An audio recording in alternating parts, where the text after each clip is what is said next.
What is up, everyone? And this is going to probably be the last, I guess, training session. I'd have to train Jelly and I have to train Snake, so I'm gonna actually put them up. Um, I'm gonna put them up, and this is probably gonna be the last training session before we take on Koga and the other team. So we've had basically three. This is gonna be the third training episode in a row. And again, we're gonna listen to some chill background music. I'm gonna be answering some questions, 101 totally random questions that will help you start a conversation. Also keep going. The last question that we did was number 43. If I could domesticate any animal in the world, I said red panda. If you want to know any of the other questions, please go to the previous videos, the last two videos of the Pokemon Blue Randomizer, and check them out. Go on and do that, and then you'll be caught up to speed for this one. Again, if you want to ask questions of your own, put them in the comments below. If you want to watch me live stream or do anything like that, Monday, Wednesday, Friday, 6:30 p.m. to 9 p.m. Central Standard Time. But other than that, let's get on in this. All right.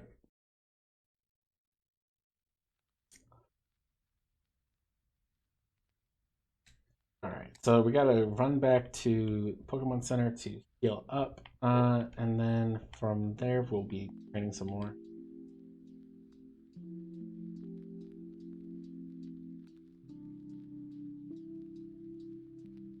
So I'm going to fudge. So let's get into some of the questions. And I died. So, next question is, what is the biggest lesson you've learned so far? Um, no matter how well you treat another person, they will almost never treat you back the same way. The moment you are no longer important to them, that is it. Like you mean like you are no longer benefiting them in any certain way. That is it. That is the end of your time with them, and it sucks. It is a horrible thing to realize, but it is a true thing to realize that basically your worth to someone else is on a timer. Basically, it would like there will be one day in which you are no longer important to this person. No matter how much time you put into them, there will be one day that you're no longer going to talk to them, and you don't know what day that's going to be. So, every single day that you talk with them, think about it as though it's the last time you're talking to them. Never end a conversation in a fight. Never end uh, being nice to someone, because you don't know when it's going to be the last time you speak to that person. It is something that I deal with every day. You know, I don't know if I will, if then like today I speak to one person, and tomorrow I don't know if I will speak to that same person again. You know, there was a time in which your friends asked you to come out and play when you're a child, and it was the last time they asked you to come out and play. Think about that one. Definitely, definitely one that you wanna pick up on and think about. Uh, so, yeah. What do you wish for the world 10 years from now? Ooh.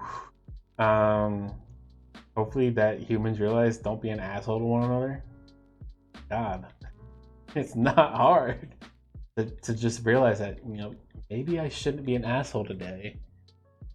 Leave that for another time, like tomorrow. Don't be an ass today. Be an ass tomorrow. And always think about that. Like, when you wake up in the morning, just say to yourself, I can't be an asshole today. That's for tomorrow. Next day comes along, you think the same thing. I can't be an asshole today. That is for tomorrow. That's something that you should learn. You know, I can't be an asshole today because I'm going to be an asshole tomorrow. And if you think like that, I think the world could be a much better place. Uh, what really gets on your nerves? Meetings at work. I had so over the past week, I took a class at work about how to have effective meetings and stuff like that. And we had a section in the beginning of it is like, what are your pet peeves of meetings that you've run into or that you've had? and they waited for us to answer, and I just said, we waited for about 30 seconds before someone spoke up, and it was me who spoke up. And I said my pet peeve during meetings is when the presenter asks for audience to chime in and the audience stays quiet. So now we're in this awkward silence for a prolonged period of time. It is horrible. That is my pet peeve. I hate meetings that do that. Yeah, meetings need to be informative. Meetings need to have some sort of communication between the person who is speaking, the person presenting, and the person running the audience listening to the meeting. Yes, there needs to be a balance there. I'm going to die again. God, it's a horrible area to train. But yeah, that's something that really gets on my nerves, is meetings at work that are not effective, that they suck. And it gets on my nerves because some people want to have meetings. Like me, I get in a meeting, I say at the beginning of the meeting, I want to go over this. I want to do this, this, and this at this meeting, and we do it. And then once we've done those things, I ask again, okay, anything else that we need to go over? If not, then I say, meeting is done. We're done. Thank you all for joining the meeting. Thank you all for coming to the meeting. I want to get stuff done. I like to lollygag, and things that get on my nerves is we take too much time to do something. Everyone's time on Earth is delicate. Everyone's time alive is a delicate thing. We don't all live forever. We don't all get to live to 100. We don't, even majority of us don't even get to live till we're 60. I know nowadays we're passing that time, we're passing that limit, but there are people on this earth that don't get to live that long. And yeah, I go do something and I like to lollygag, but there are other times that I go do something and I do not want to lollygag. I want to go and get something done and leave. I just want to go get it done, and then I have the maximum amount of time to go enjoy on my own. And that is something that gets on my nerves, is if people that I'm with, or even if I take too long doing something, it is an inconvenience and it gets on my nerves. It is not something I enjoy. So yeah, that is something that gets on my nerves. Is there a personality trait you can't stand? Yeah, when I think it's specifically women do it most often, but men do it too. You do something that is messed up and you blame it on your astrology sign. Like you get to be a mean person for no reason. You go, oh, don't worry about it. I am a Capricorn and this is what Capricorns do. Or I am a Virgo and Virgos do this all the time. No. That is a horrible personality trait to have. If you are a horrible person underneath and you blame it on your astral sign, you're just a horrible person. It's not because you were born under these stars during this time of the year that makes you a shitty person. No, you're a shitty person. Just acknowledge that you're a shitty person. Don't go with the personality trait of I'm this astral sign, therefore I am this much more of an asshole to everyone. No, you're just an asshole. Just accept that. What book has impacted you more than any other book? What book has impacted me more than any other book? Again, I probably have to say My Name is Asher Lev. The only other one that I can think of is probably Brave New World, and that's just because I've done 2 book reports on it. So, I've had to read it 4 times now. So that's why I'd say that one probably. The other one that, means something to me.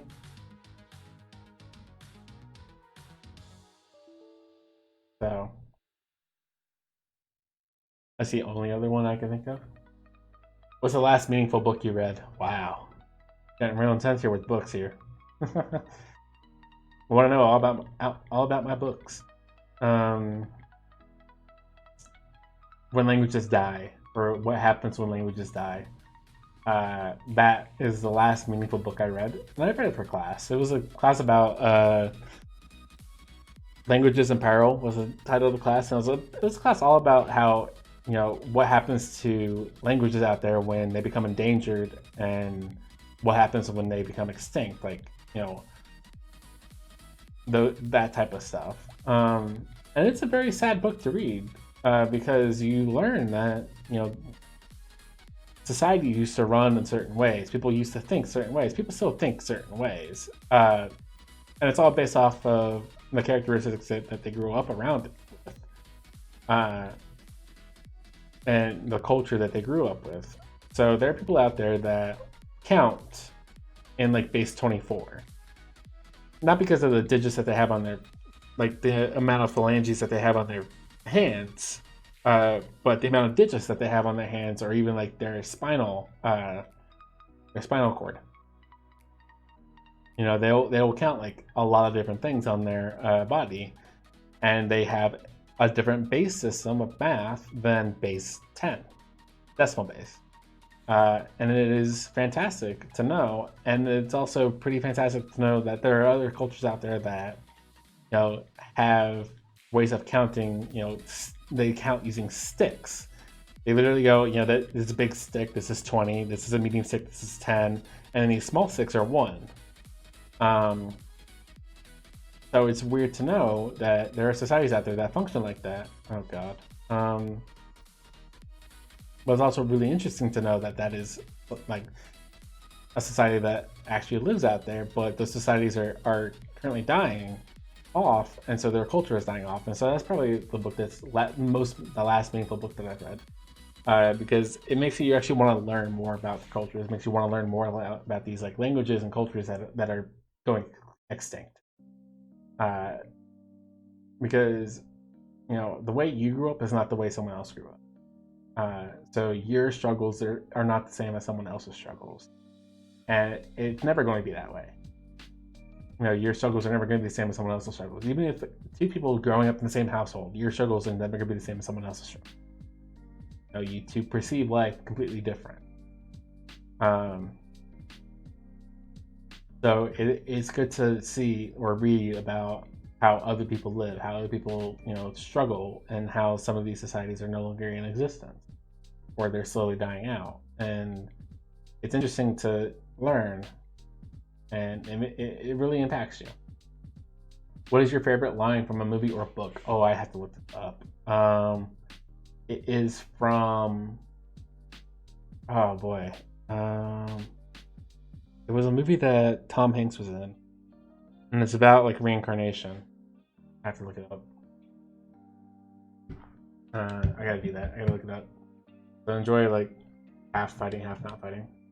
So Tom Hanks movies. Cloud Atlas. Okay, so Cloud Atlas quotes.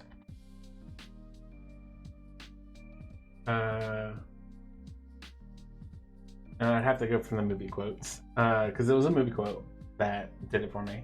Oh god, continue without disabling. And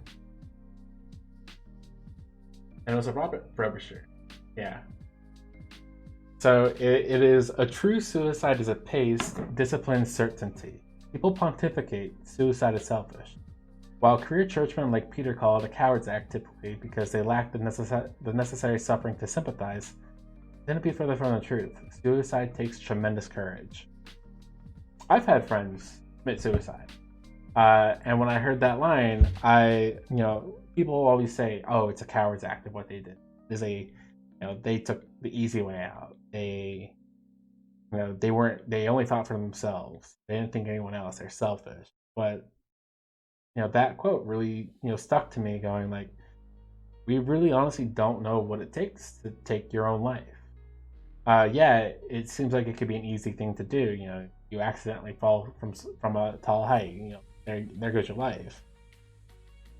But if you're not one of those people that like do that, like instead, like you overdose on pills, or you cut your wrists open, you take a gun to yourself. It's not a coward's act. It is certainly something that you have to have the strength to do if you know that you're putting yourself in harm's way and doing it.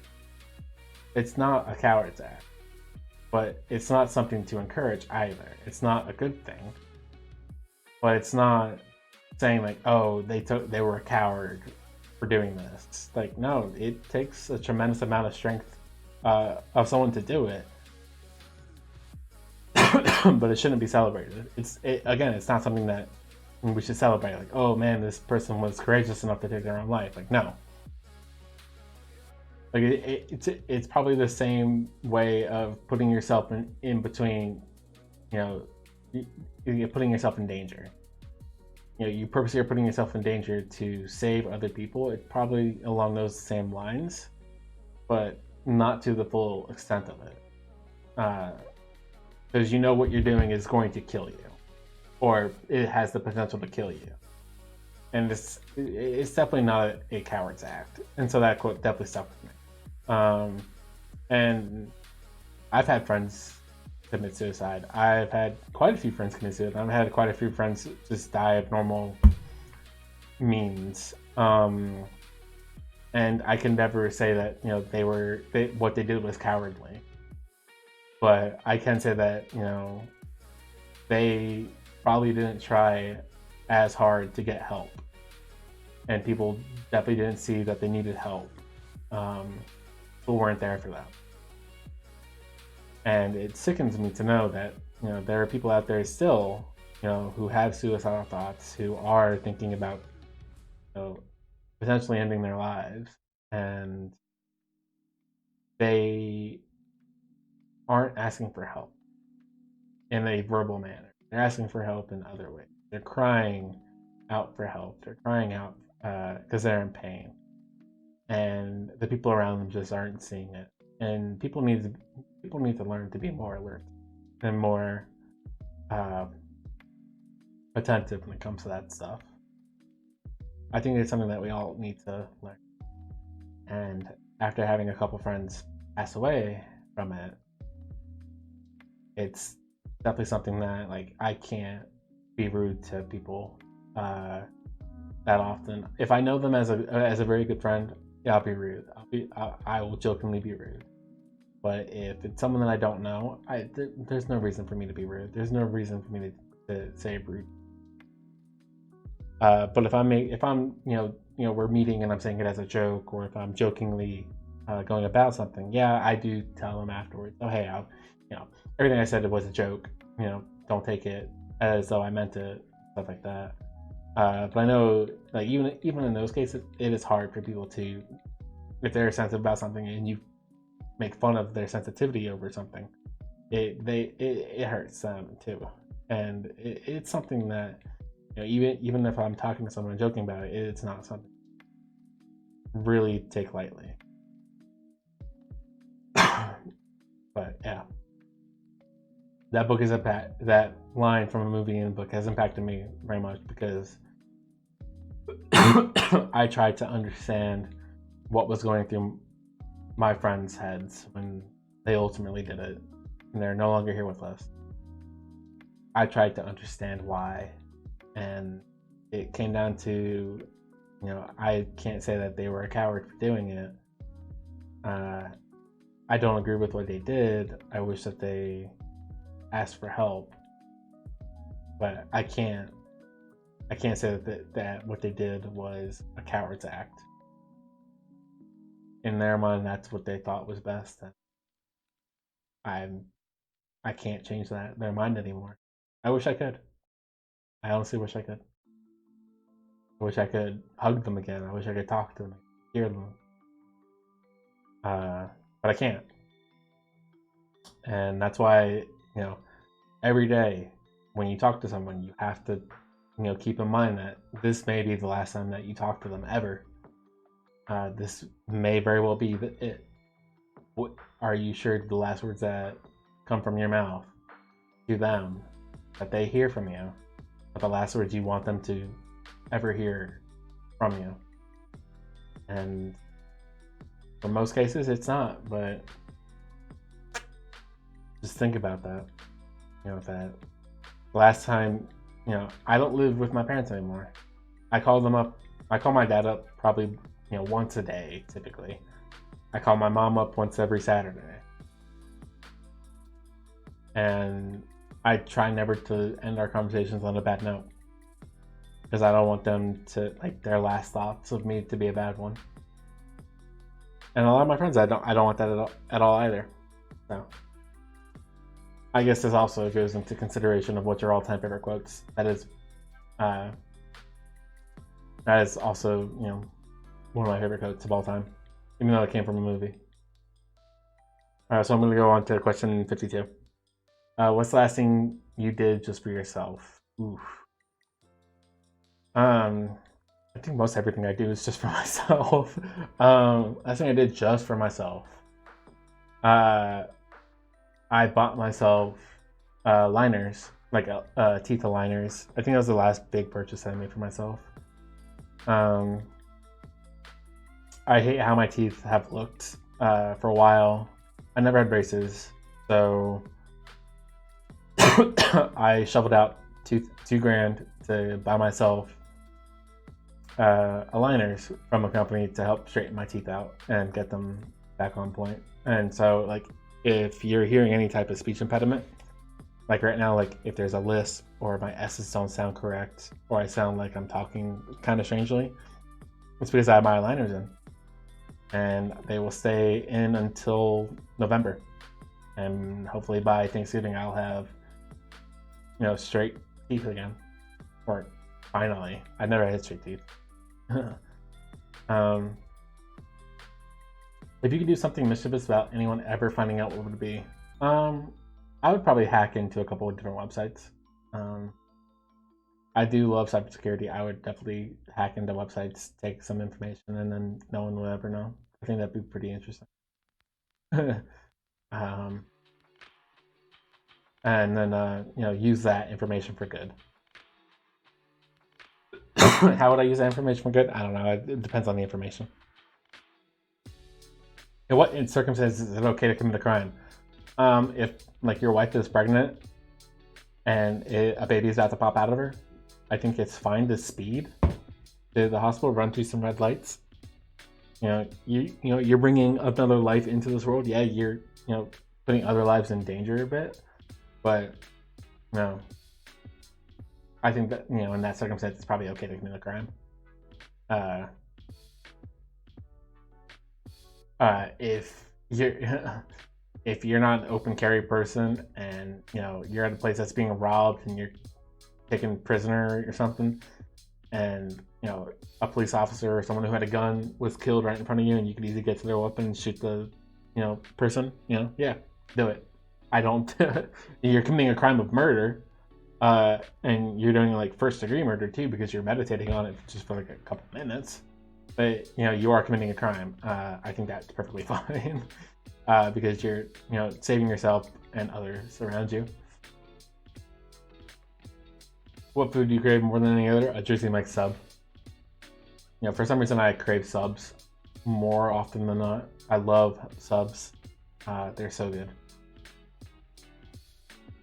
What skill do you wish you had? I wish I had, you know, I do have the ability to create software. I wish I had more understanding on it. I wish I was a lot better in artificial intelligence. I wish I was a lot better in my cybersecurity. And I just wish I was better at stuff that I already know how to do. The only other skill I wish I had, probably woodworking. I don't know construction. I don't know, you know, anything on how to like fix things, unless it's like electronic related. So I wish I had more construction skills. What personality trait do you wish you could just automatically adopt? Not being socially awkward. I wish I could adopt that. Not being completely socially awkward. It is a horrible thing, being socially awkward. You know, you go out to a party, you go out to like a speed dating thing. It is horrible being socially awkward. It you know, it's hard. Put a couple drinks in me, that personality trait goes away. So, what job could you never imagine doing? Shoveling poop for a living. I don't think I could be a farm's hand. I know those jobs exist. My grandma owns a farm. I used to help her on the farm. I don't think I could ever do it. I did help around the farm when I was young, but I don't think I could ever do it again. that one you'd have to pay quite a bit of money to get me to do. So, yeah, that's probably one I don't imagine I could ever do.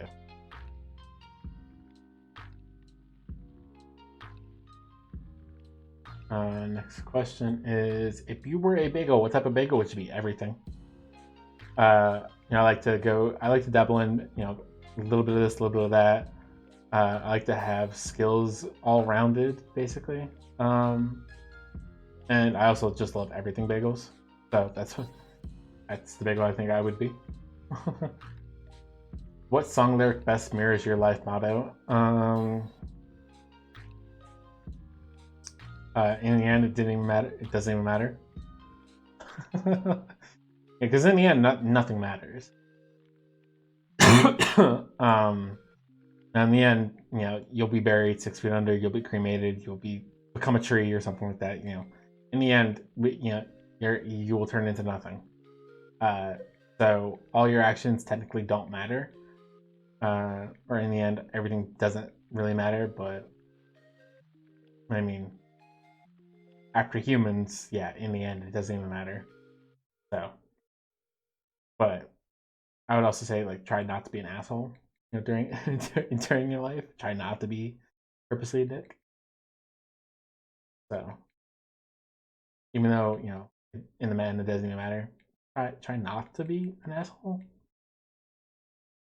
Which pop artist do you secretly wish you could be? Shakira. One, because hips don't lie. I hope my hips don't lie. Also, she's like almost in her 50s something, and she still looks as young as ever. Of course, I'd wish I was her. Also, she knows how to sing in multiple languages. That is fantastic. So yeah, Shakira, definitely, definitely Shakira. That I wish I could be her. Which holiday would you erase altogether from our calendars if given the opportunity? Shit. Fuck, I don't know. That's a tough one.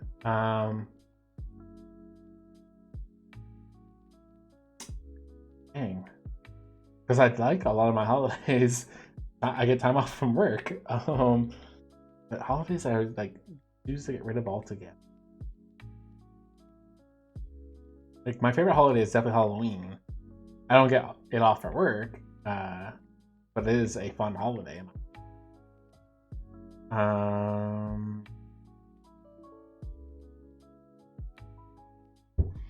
Man, this is a tough one. I honestly just don't know. God, why is my emulator having such a hard time still?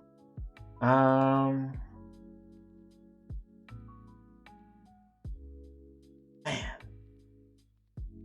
I'd probably say like some stupid holiday like President's Day or something. Why we need that? I don't know. Yeah, probably President's Day. Because most holidays are religious holidays, and that's a good thing to do. Like, think of all religious people. Like, they deserve our own holidays to go celebrate their religion. Like, I'm not saying religion's bad or religion's good, but don't be an ass. But, like, one of the least useful holidays is probably President's Day. Like, especially nowadays, people really don't like presidents or presidential candidates. So that's probably one I would say. Like, yeah, get rid of that.